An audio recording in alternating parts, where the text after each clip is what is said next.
My father called me for the first time in his life asking for a favor. Not because he missed me, not because he wanted to know how I was doing. He asked if I still had a way to reach my husband. My husband, the same man my mother had once looked at across our wedding reception and quietly told my sister, "He's not built for this family." For 7 years, they treated Sam like an embarrassment. They stopped inviting him to family dinners. They laughed at his warehouse job. They even let us believe that keeping him away was somehow doing everyone a favor.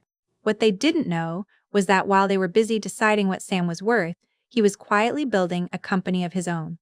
And 7 years later, that company had become one of the largest independent distributors in 3 states. Then my father's company suddenly lost its only major hardwood supplier. 214 jobs were at risk. The bank was waiting. Our childhood home was tied to the debt.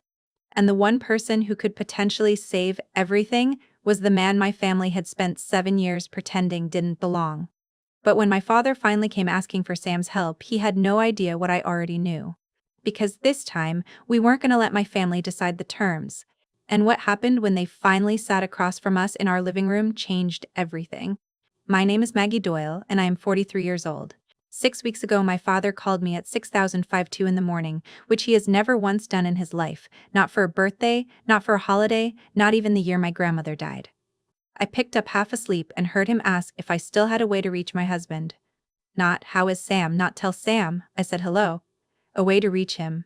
Like Sam was a former vendor whose number might still be sitting in an old file somewhere.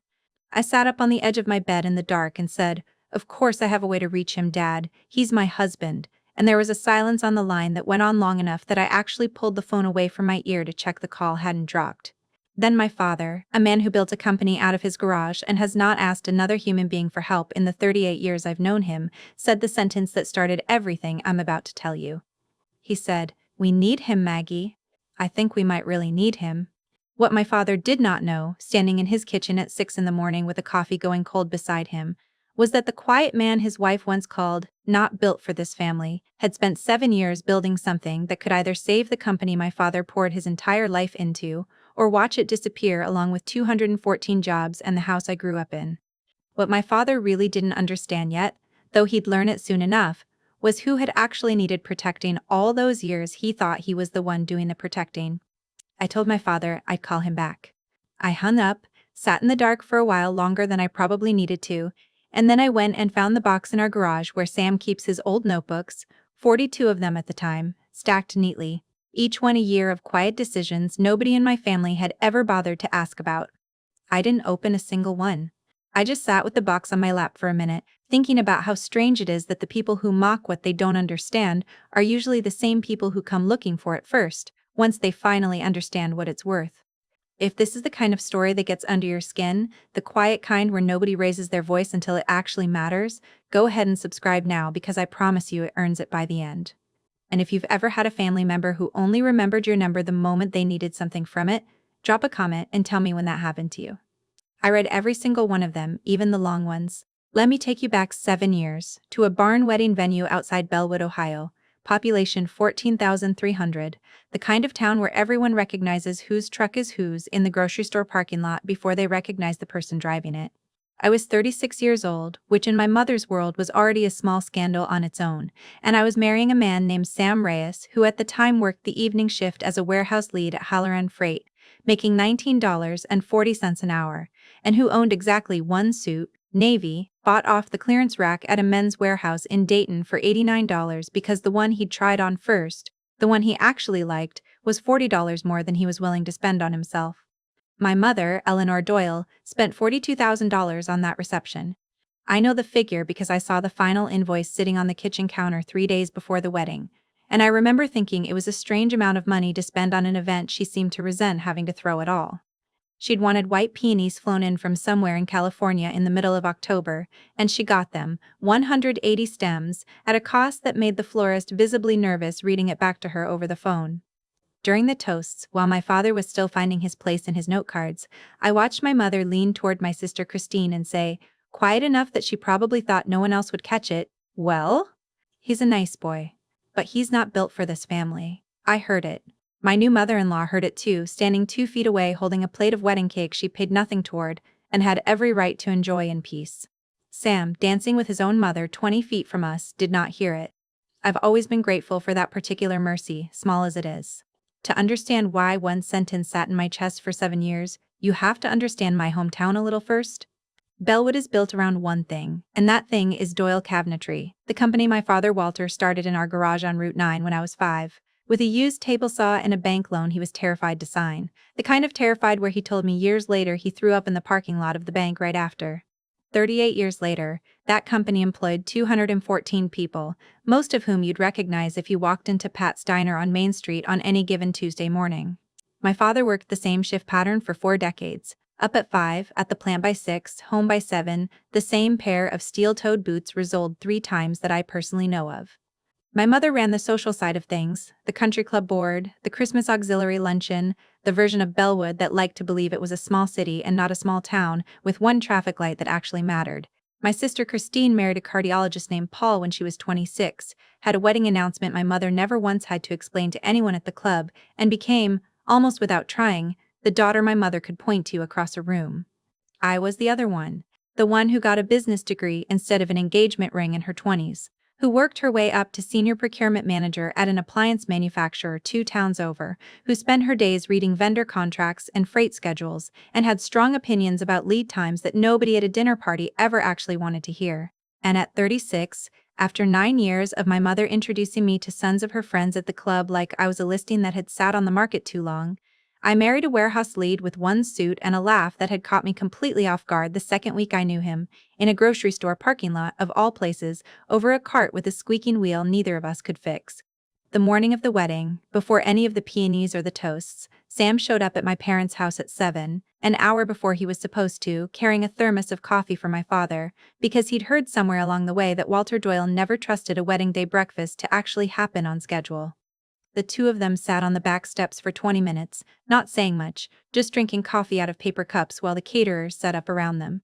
It's one of my favorite images from that entire day, better than any of the photos the photographer actually took, and I only know about it because my father told me years later that it was the calmest 20 minutes of the whole wedding for him. My father walked me down that aisle and cried, real tears, the first time I'd seen him cry since his own father's funeral 11 years earlier. I want that part on the record clearly, because the rest of what I'm about to tell you might make it sound like my whole family was a villain from the very beginning, and that isn't quite true. My father loved me. He just also, for a long time, let my mother's voice be louder than his own at every table that mattered, and there is a particular, slow kind of hurt in watching someone who loves you stay quiet while someone else decides out loud what you're worth. I should tell you how we actually met, because it matters later. I was 34, standing in the parking lot of the Kroger on Route 9 at 9 at night, wrestling a shopping cart with a wheel that pulled hard to the left no matter what I did with it. Sam was loading his own groceries 2 spots down, watched me fight that cart for a solid minute, and finally walked over and said, "That wheel's not going to apologize to you. You've got to just aim it wrong on purpose." He was right. We talked for 40 minutes in that parking lot with our ice cream melting in our bags, and neither of us moved to leave first. 2 years later we were married, and my mother still, to this day, tells people at the club that we met through mutual friends, because a grocery store parking lot doesn't sound like the kind of story she wants attached to her daughter's name. Growing up, the difference between how my parents saw Christine and how they saw me was never dramatic enough to point at directly, which somehow made it harder to argue with. When Christine turned 9, my parents rented an actual bounce house for her birthday, the kind with the attendant and the little safety flags staked into the yard. When I turned 9, 2 years later, my mother said the budget was tighter that year, though I never once saw the company's revenue dip in any way I could trace. I didn't resent Christine for it as a kid. I resented much later the way my mother would say things like, "We just always knew what Christine needed," in a tone that implied she'd never quite worked out what I needed at all and had stopped trying somewhere around my 10th birthday.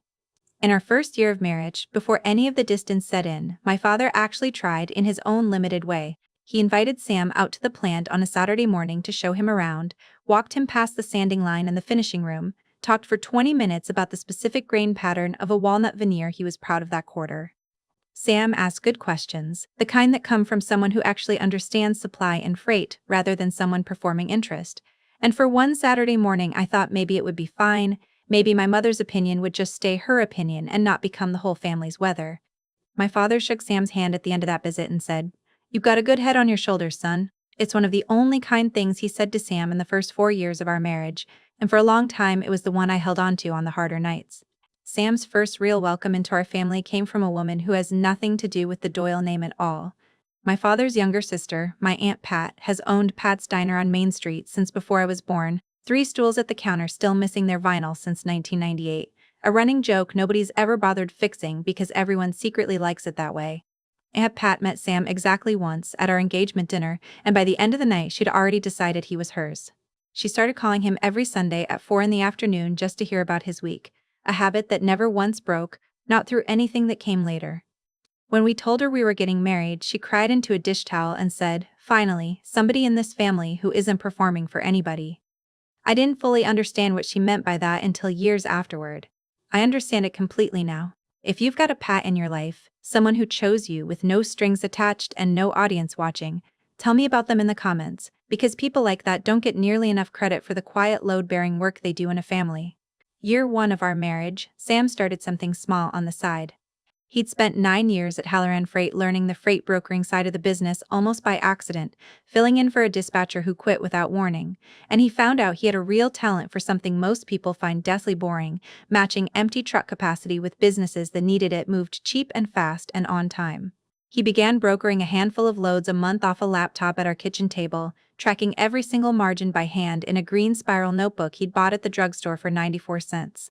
I used to tease him about that notebook. He told me a man who watched his own father's small hardware store fail to bad bookkeeping doesn't trust a laptop with the truth. His father, Manny Reyes, had run a hardware store in Toledo for 19 years before a single bad year of guessing, instead of tracking, closed it for good when Sam was 15. Sam watched his father hand the keys back to the landlord on a Tuesday afternoon and never once talk about the store again, not at Thanksgiving, not at his own funeral reception years later. Sam has told me more than once that he doesn't build things to prove his father wrong exactly, but he does build them to make sure nobody in his own house ever has to hand keys back to a landlord because nobody wrote the numbers down. Writing it by hand made it real to him. Somewhere in the years since, that notebook became the single most honest object in our marriage. That same year, my mother stopped inviting Sam to the Christmas auxiliary dinner, a party every other in-law in the family attended without a second thought. When I asked her why, she said the guest list was already so full, which would have been more convincing if I hadn't seen the printed seating chart with 3 empty spots sitting right there on the counter. I didn't fight her on it. I told myself it wasn't worth the fight, that picking my battles meant letting this one go. That was mistake number 1, and I'd repeat a version of it maybe a dozen more times over the years that followed. I should tell you here that I am, by profession, a person who reads for a living, contracts, purchase orders, vendor terms, the fine print other people skim past. It is not a glamorous skill, but it means I notice patterns the way other people notice weather. So somewhere around that first missed Christmas dinner, without really deciding to, I started keeping a folder. Not a plan for revenge, I want to be clear about that, because I have watched other people's family stories online turn record-keeping into something cold and calculated, and that was never what this was for me. I was not building a case. I was keeping records, the same instinct that has me flagging a vendor who's late twice in a row before anyone else at my office notices the trend. Item 1 in that folder was a printed copy of that seating chart, 3 empty spots circled in blue pen. I didn't know yet how many items would eventually sit behind it. Year 2 is the year everything cracked open, so let me be precise about it, because I've replayed this particular Thanksgiving more times than I can count. We were at my parents' house, 17 people around 2 pushed-together tables, and my mother had seated Sam at the far end, next to my cousin's college roommate, a seating choice that felt less like an accident every year I thought back on it. Somewhere between the turkey and the pie, my brother-in-law Paul, half joking, asked Sam what exactly it was he did for work these days. Sam answered plainly, the way he always does, nothing embarrassed in it at all. Freight brokering, some warehouse coordination, building up a small client list of his own. Paul laughed and said, "To the table, not really to Sam, so loading trucks with extra steps." A couple of people laughed along with him. My mother did not correct anyone. My mother, in fact, smiled. I stood up. I didn't yell. I have never once yelled at that table in my life, and I wasn't about to start that night. I said, "We're going to head out," and I meant it as a fact, not a request. My father tried to catch my eye, tried to say something, but my mother spoke right over him, something about how sensitive everyone had gotten these days, and Sam and I left with our coats half-buttoned against the cold. In the car, Sam was quiet for 11 minutes. I counted, not on purpose, but because the radio was off and the silence had a shape to it that made counting feel steadier than sitting inside it. Finally he said, "I don't think I want to go back there for a while." I said okay. That was the whole conversation, and it decided the next 5 years. After that Thanksgiving, I stopped bringing Sam to family things. Not because he asked me to, though he never once pushed back on it either, but because it was simpler to let my family believe our marriage was quietly falling apart than to keep watching them humiliate a man who had done nothing to any of them except exist without a country club membership. When my mother asked, careful and probing, whether things were all right at home, I let the question sit unanswered a beat longer than I should have. I told myself I was protecting Sam. Looking back now, I think I was also protecting myself from having to watch it happen to him a second time. While my family assumed my marriage was quietly dying, Sam's small side business was doing the exact opposite. Year 3 he incorporated. He called it Meridian Supply Co., a name he picked because he liked the idea of a company sitting at the precise middle point between people who had something and people who needed it. He left Halloran Freight that year, which took more nerve than I think I would have had, and worked out of a rented office above a laundromat with one employee, a college kid named Devin, who answered the phones and didn't yet know how to spell logistics correctly. I watched Sam put in 11 and 12-hour days that whole year, still writing every margin in that same green notebook, his third one by then, the covers all slightly bent from writing in a truck door pocket.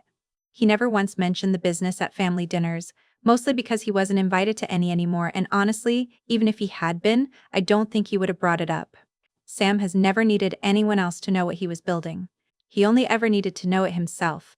I remember the night he decided on the name. We were sitting on the floor of that rented office above the laundromat, the dryers thumping through the wall behind us, going through a legal pad of possible names Devin had helped brainstorm, most of them the kind of generic trucking company names you see on the side of every third semi on the interstate. Sam crossed out 14 of them before he landed on Meridian. He said a meridian is just a line, an imaginary one, that marks the exact halfway point between two places, and that felt right to him, because the whole business was built on being the reliable middle, the thing that made sure what one place had could actually reach the place that needed it, on time, without drama.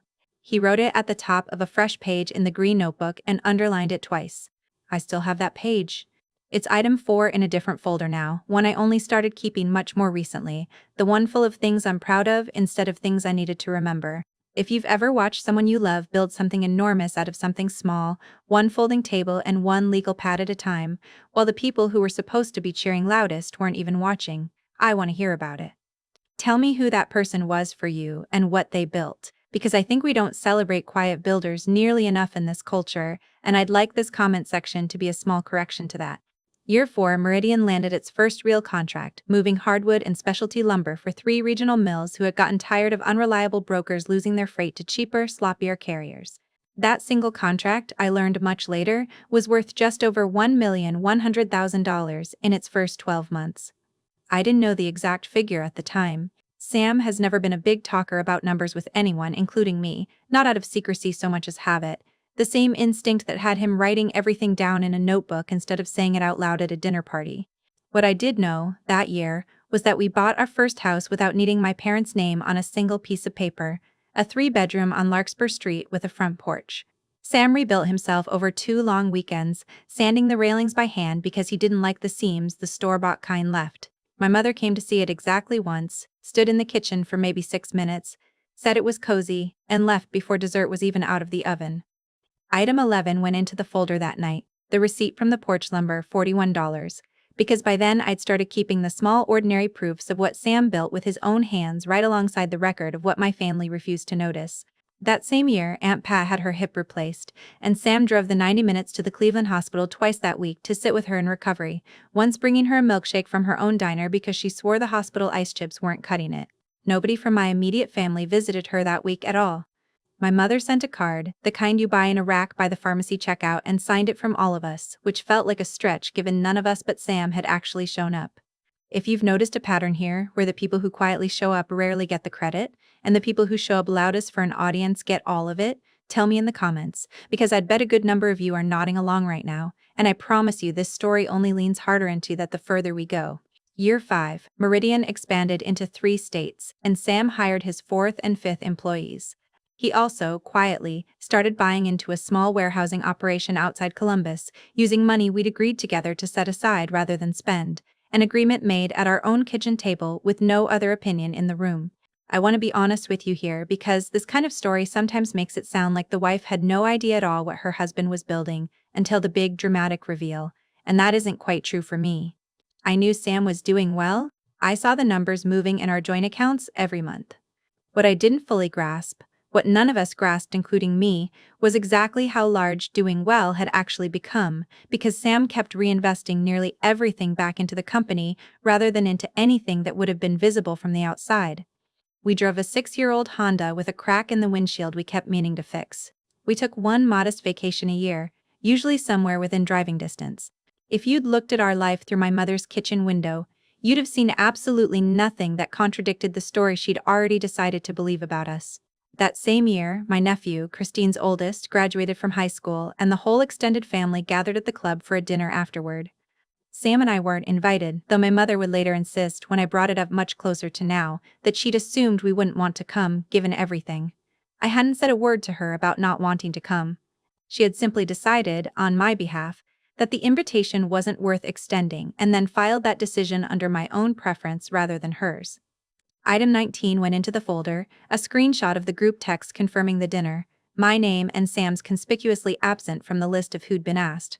Aunt Pat brought us a plate of pot roast that same night instead, unasked, because she'd heard through the town's usual channels that we hadn't been invited and decided, in her words, that nobody eats alone on my watch, invitation or not. A few months after that, my mother called me on a Tuesday, and for one hopeful minute I thought it might be a real conversation, the kind we hadn't had in years. Instead, she asked whether I'd consider coming to an auxiliary fundraiser alone, just to keep things simple. And when I asked what exactly would be complicated about bringing my own husband to a spaghetti dinner in a church basement, she sighed in the specific way she sighs when she thinks I'm being difficult on purpose and said, "I just don't want people asking questions, Margaret." I told her people were already asking questions, mostly about why her son-in-law had disappeared from every family photo for 4 years running, and she didn't have an answer for that one. I went to the fundraiser. I went alone. I hated every minute of it, and I ate exactly one plate of spaghetti and left before the raffle, and I told myself, driving home, that this was the version of peace I'd chosen, even though it didn't feel much like peace at all. Around that same time, Devin, who by then had been promoted to operations manager and had a couple of gray hairs he liked to blame on Sam, asked him once, half joking, why he still drove the same 6-year-old Honda when the company could easily afford something nicer. Sam just shrugged and said he'd never seen the point of a truck that told people something about him before he'd had the chance to. I think about that answer a lot now, given everything that happened later, because it's the exact opposite of how my mother has lived her entire life, where the truck, or the pearls, or the invoice for the reception was always meant to say something loudly before anyone had to ask. Year 6, my father had his first serious health scare, a minor heart episode that landed him in the hospital for 4 days. Sam drove me there every single one of those 4 days and sat in the waiting room without a single complaint, without once asking to be let past the family-only sign at the ICU doors, because he understood, without needing to be told, that this wasn't his moment to claim. My mother thanked him for the driving. That was the whole extent of it. 4 days, and the only acknowledgement Sam got was gas money he never once mentioned or expected in the first place. That same year, my mother repeated the line for a second time, this time to my father, not realizing I was in the next room with the door barely cracked open. They were discussing whether to invite us to Christine's 40th birthday dinner at the club. I heard my mother say, "I just don't think he's built for that kind of evening, Walter. You know how these things go." My father didn't argue with her. I stood in that hallway and felt something in me finish closing, quietly, the way a door settles all the way into its frame rather than slams shut. Every December, for 6 years running, Sam and I sent my parents a Christmas card, the ordinary kind with a photo of the two of us on the front, usually taken on our own porch. Every December, for 6 years running, we got nothing back, not a card, not a text acknowledging it had arrived, nothing, while Christine's family's card sat proudly on my parents' mantle from Thanksgiving through New Year's, the same spot every year. I kept sending them anyway, not because I expected anything different, but because I didn't want to be the one who stopped first. Item 31 in the folder, eventually, was a photograph of that mantle taken during one strained visit, 6 years of our unopened envelopes nowhere in sight, while Christine's card from that same year sat front and center in a silver frame. Year 7 arrived, and Meridian Supply Co. had grown into one of the largest independent hardwood and hardware distributors across 3 states, moving materials for regional manufacturers who cared more about reliability than the cheapest possible price on paper. Sam still carried a spiral notebook, though these days it mostly stayed in a drawer, a habit more than a real necessity, 42 of them stacked in a box in our garage, a paper trail of 11 years of decisions made one careful load at a time. He still answered the phone himself for his biggest clients. He still drove Devon's kids to their Little League games whenever Devon's own schedule fell apart. Nothing about who Sam was on the inside had changed, not even slightly. What had changed was the size of the thing he'd quietly built while an entire family 16 miles away kept believing he was still loading trucks with extra steps. Before I go on, I want to pause here for a second because I know some of you are already guessing where this goes, and I promise you the middle of this story still has some turns in it you haven't seen coming yet. If you're the type who likes to guess the ending before it arrives, drop your prediction in the comments right now. I want to see how many of you get it right and how many of you get it almost right in a way that's more interesting than the actual answer. And then, in March, the crisis found my father's company, the way crises usually seem to, all at once, and then slowly, and then all at once again. Doyle Cabinetry had bought its hardwood from the same supplier, Ashcroft Hardwoods, for 31 years. In February, Ashcroft's owner retired without warning and sold the business off piecemeal instead of finding anyone to take it over, and just like that, my father's plant had no supplier at all. The replacement vendors he found wanted cash up front, $68,000 for the first shipment alone, money the company's line of credit could not absorb on top of the $3.4 million revolving loan it was already carrying from the bank. Without materials, the plant would miss delivery on its two largest orders of the year, a hotel chain contract worth just under $900,000, and missing that contract would trip a default clause the bank had been quietly watching for an excuse to enforce for some time. My father had, years earlier, put our family house up as partial collateral against the company's growth, a fact I only learned during all of this and one that made something in my chest go cold when I heard it out loud. 214 jobs, and the house I grew up in, both sitting on top of a supply chain that had evaporated in the span of 4 weeks. My father's plant manager, a steady, careful man named Ron who has worked there 26 years, spent 3 sleepless weeks calling every hardwood distributor within 400 miles trying to find someone who could extend Doyle Cabinetry the volume and the terms it needed on short notice. On a Tuesday in late March, he came back with one name that kept surfacing above all the others, a distributor with a reputation for reliability and fair pricing across 3 states. Meridian Supply Co. He printed the company page and brought it in to show my father, and my father sat very still for a long moment, staring at the name listed at the bottom as the owner. Samuel Reyes. My father called me the next morning at 6:52. I want to be honest with you about something before I keep going, because there's a version of this story where I get to feel purely triumphant in this moment, and that wouldn't be the truth. When my father said we need him, something in me did feel a small, ugly flicker of satisfaction, the kind I'm not proud of admitting to a camera. But mostly what I felt was tired. 7 years of quietly absorbing what my family thought of my husband, and here it was, finally arriving, not as an apology but as a request. 2 days after that call, before I'd even decided what I wanted to do with it, my sister Christine texted me. I believe to this day it wasn't meant for me at all, that she meant to send it to the family group chat and hit my name by mistake instead because the message read, "Don't bring up the article yet. Let Maggie mention him first. If she thinks we found him ourselves, it'll look less like we need something from her." I read that text 4 times standing in my own kitchen. I didn't respond to Christine. I took a screenshot of it and I sat down at the table, and for the first time in a long while I let myself actually feel angry, not loud angry, just clear and cold and entirely certain about what I was and wasn't going to allow to happen next. I brought the screenshot to Sam that night. He read it twice. The same flat way he reads a bad load report, no drama in his face at all, and then he said something I've thought about every day since. He said, "This was never really about them figuring out I could help. It was always going to come down to whether they'd say sorry for a reason that had nothing to do with money." Then he got up, poured us both a glass of water, and asked if I wanted to be the one to call my father back, or if I wanted him to do it. Before he'd even called me back, Sam did what Sam always does when a decision has real weight to it. He called his attorney, a woman named Priya Shah who has handled Meridian's contracts since year 3, not to ask her how to punish anyone, but to make sure that whatever he decided to offer Doyle Cabinetry was a decision he could defend on business terms alone, with nothing about family sentiment mixed into the paperwork. Priya asked him one question that Sam repeated to me afterward because it stuck with him. She asked, "Is this the deal you'd offer if the name on the account meant nothing to you at all?" Sam thought about it for a long moment and said yes. That was exactly the deal, the standard terms, nothing added and nothing withheld because of who was asking. That phone call took 18 minutes. It settled something in him before he ever sat across from my parents. In the 4 days between the screenshot and that phone call, Sam and I barely talked about it directly, which is its own kind of communication when you've been married long enough. We went through our normal week. He drove out to check on a warehouse delivery outside Toledo. I sat through a supplier review meeting at my own job that felt almost comically small compared to what was sitting unresolved at home. On the third night, over dishes, he finally said the thing that had clearly been sitting in him the whole time. He said, "I need you to know this isn't about proving anything to your mother. If we do this, it's because your dad built something real and it shouldn't disappear over a lumber supplier retiring. Ew, that's it. That's the whole reason." I told him I understood, and I meant it, though I also privately admitted to myself that some small, petty part of me wanted my mother to see exactly what she'd once called, "not built for this family," walk into her crisis and hand her the one thing she couldn't buy or manufacture. Sam has always been the better person between the two of us in moments like that. I've made my peace with that too.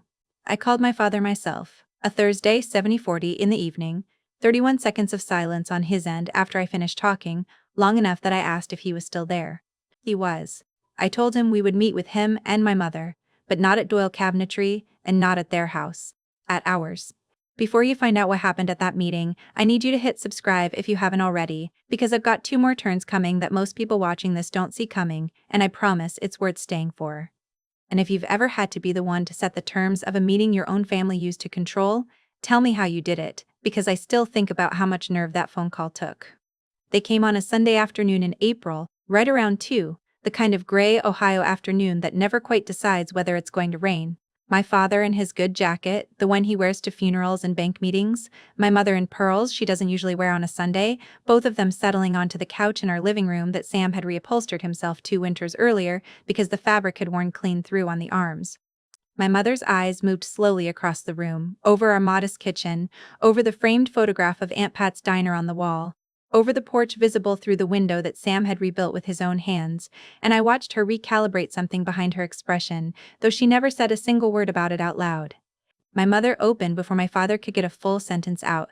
She said, "We were hoping, given everything, that Meridian might be able to extend Doyle Cabinetry the kind of terms family gives family. A little grace on payment. 90 days, 180, whatever makes sense. You understand what's at stake here, Margaret." She still calls me Margaret when she wants something from me. I let a silence sit in the room. 4 seconds, maybe 5, long enough that my mother's eyes flicked toward my father as if he might fill it for her. "He didn't," I said. "I'm not the one who can answer that. That's Sam's decision about his own company." I watched my mother's jaw tighten slightly at hearing his name attached that plainly to something that actually mattered to her. Before Sam spoke, I set the folder on the coffee table between us, the same one I'd started the year of the Christmas auxiliary dinner, 22 items deep by then. I didn't read it out loud like a courtroom exhibit. I just opened it and read the dates the way I'd read a vendor performance report at my own job, flat and factual, item by item. The seating chart from year 1, the screenshot of the graduation dinner list, the 7 Christmases Sam wasn't invited to in a row. My mother's face went tight and pale as I read, and twice she opened her mouth to interrupt and then closed it again, because there was nothing in any of it that was inaccurate, and she knew it. Halfway through, there was a knock at the door, and Aunt Pat let herself in without waiting for anyone to answer, the way she has for 11 years, holding a pie dish covered in foil because she'd heard from Sam the night before that today might be a hard one. She didn't say a single word about why she'd come. She set the pie on the counter, sat down on the arm of the couch next to Sam, and stayed quiet for the rest of it, her hand resting once, briefly, on his shoulder. My mother glanced at her exactly once and said nothing. Some presences don't need an introduction to change the temperature of a room. Sam had already made his decision 2 days earlier, sitting at our kitchen table with that same green notebook out of pure habit, not because he needed it for math this simple. He laid it out for them clean and flat, the way he lays out every deal he's ever made. Meridian would supply Doyle Cabinetry with the hardwood it needed for the hotel contract, at the standard commercial rate offered to any client of that order size, net 30 terms, the exact same terms extended to every other customer on his books, nothing more and nothing less. No family discount? No emergency bailout financing dressed up as a favor. No arrangement with strings attached that would let my mother tell her friends at the club that the family had simply worked something out among themselves. My mother's face did something I had genuinely never seen it do before in my life. For one honest moment, maybe 3 seconds, the practiced composure she wears like a second set of pearls dropped entirely, and what came through underneath it was fear, real and completely unguarded. She said, quiet, almost to herself, not really to any of us, Do you have any idea what it's like watching 40 years disappear because a lumber supplier decided to retire? Your father built this with his hands, Margaret. I have watched him build this with his hands for 38 years. It was the truest sentence I had heard her say in longer than I could remember. Then, just as quickly as it had come, she caught herself, straightened her back against the couch cushion, and said, "Well, I suppose we'll manage. We always manage," which is what my mother says instead of thank you, and, I've come to understand, also, instead of sorry. There was one more thing that came out that afternoon, and it wasn't something either Sam or I had planned to say at all. My brother-in-law Paul, the same one who'd made the extra steps joke at that Thanksgiving 5 years earlier, hadn't come with my parents, but my mother mentioned, almost in passing, while trying to list every way the family had struggled that year, that Paul's cardiology practice had gone through some cash flow trouble the previous fall.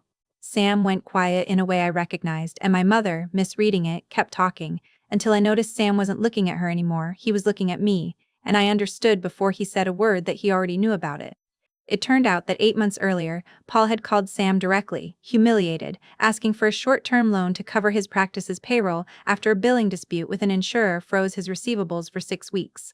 Sam had wired him $11,000 at no interest, on a handshake, and told no one, not even me, because Paul had asked him not to, and Sam considered that the end of the conversation. My mother's face went through something complicated when she realized what she'd just accidentally revealed sitting in our living room. She hadn't known either. Nobody had known except Sam and Paul, and Sam clearly would have preferred it stay that way even then. It was, I think, the single clearest piece of proof in the whole afternoon of who had actually been taking care of this family quietly, for years, while getting mocked for a warehouse job at the same tables he was helping to keep standing. My mother recovered quickly, the way she always does, and tried to fold the revelation into her original argument. "Well, see," she said, "this is exactly what I mean. Family helps family. You've already proven you're willing to." Sam answered her without any heat in his voice at all, which somehow landed harder than anger would have.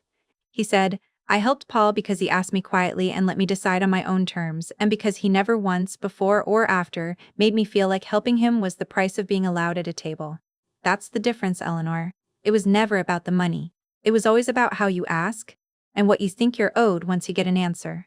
My mother didn't have a response ready for that. It might be the only time in my whole life I've seen my mother sit in a silence she didn't try to fill. Christine's name came up once more that afternoon too, though she wasn't in the room. My mother mentioned, defensively, that Christine felt terrible about the text message mix-up, that she'd been beside herself all week.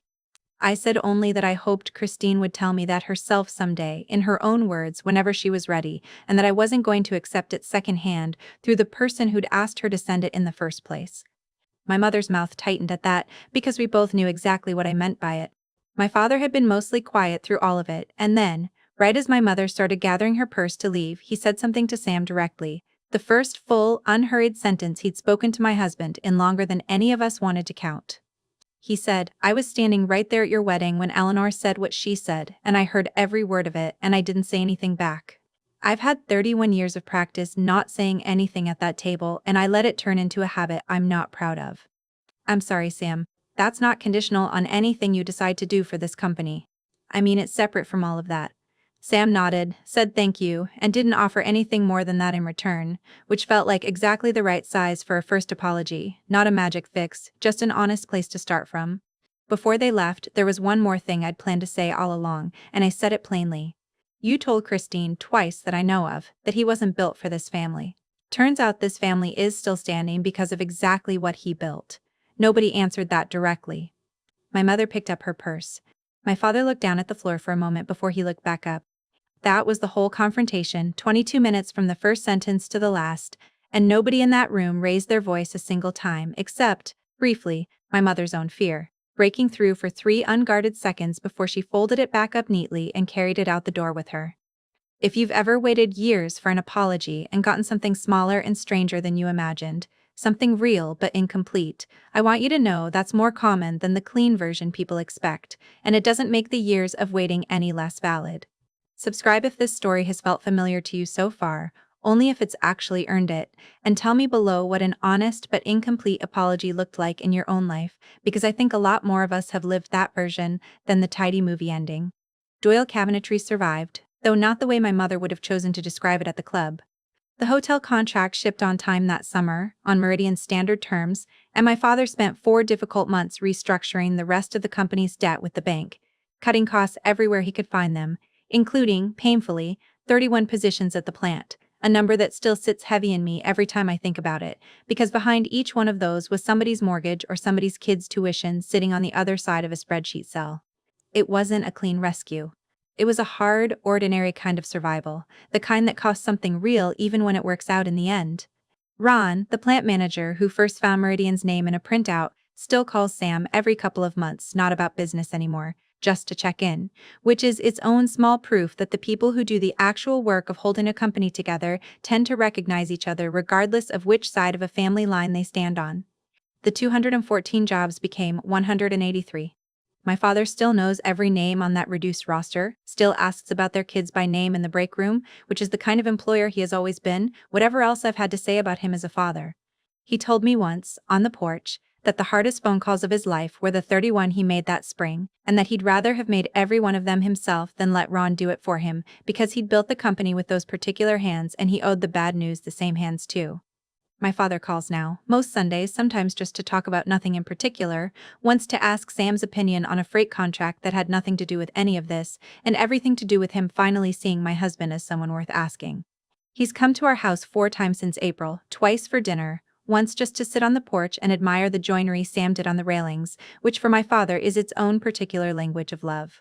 The last time he came, he brought a toolbox he'd had since before I was born and spent an hour with Sam replacing a wobbly step nobody had gotten around to fixing, the two of them barely talking, passing a level back and forth, and I watched them from the kitchen window and thought about how much easier this could have been, 7 years earlier, if my father had just found his voice at one dinner table when it mattered. It's slow going now. I've told him more than once that slow is the only speed I trust from him right now, and he's never once pushed back on hearing that. In June, Sam went to a family dinner for the first time in 5 years, my father's 72nd birthday, small, just the 6 of us, no country club, no seating chart designed to put him at the far end of anything. He sat next to my father the whole night. My mother was polite, careful, the kind of careful that isn't quite warmth but isn't hostility either, a version of neutral I've decided to accept for now because it's honest about where things actually stand. Nobody made a single joke about warehouses. Later's, I noticed. I think everyone in that room noticed, in their own way, even if nobody said so out loud.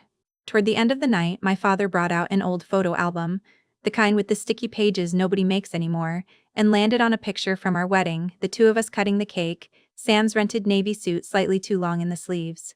He didn't say anything grand about it. He just tapped the photo once with his finger and said, "Good day, that one," and moved on to the next page like it was nothing. It was the first time in 7 years anyone in my family had looked at that photo out loud and meant it kindly. My mother has not apologized. She sent one text, 3 weeks after that Sunday, that read, "Glad things worked out for everyone," which is the closest she has come and, I suspect, the closest she intends to come. I've made a kind of peace with that being where it stays, at least for now, maybe for good. Christine reached out once, careful, admitting the text had been meant for the family chat and not for me, but never quite getting to the part where she says she's sorry it was true either way. I've let that sit unresolved too. Not every door needs to close all the way, and not every door needs to open all the way either. Some just stay cracked, and you learn, over time, to live comfortably with the draft. Aunt Pat, of course, never had to change a single thing about how she treated Sam, because she never needed a crisis to see clearly what had been in front of her the whole time. Last Sunday we were at the diner at 4 in the afternoon, the exact time she's called Sam every week for 11 years running, except this time he was sitting across from her in a booth instead of on the other end of a phone line, the same 3 stools with the missing vinyl still sitting empty at the counter behind us like they always have. She made him try a new pie recipe she'd been fussing over for a month, peach with a crumble top she wasn't entirely sure about yet, and made him rate it honestly, no flattery allowed, because Aunt Pat has never once wanted the polite answer from anybody. Somewhere in his coat pocket, out of pure old habit, was a green spiral notebook, 94 cents at the drugstore, 43 of them now sitting in a box in our garage, a quiet paper trail of every careful decision that ended up mattering more, in the end, than anyone at that wedding reception could have guessed. I sat across from both of them with my own coffee going cold, watching a woman who never once needed a crisis to know exactly what my husband was worth, and I thought, not for the first time, that this booth, this pie, this ordinary Sunday, was the real family I'd been building all along, whether or not the Doyle name ever fully caught up to it.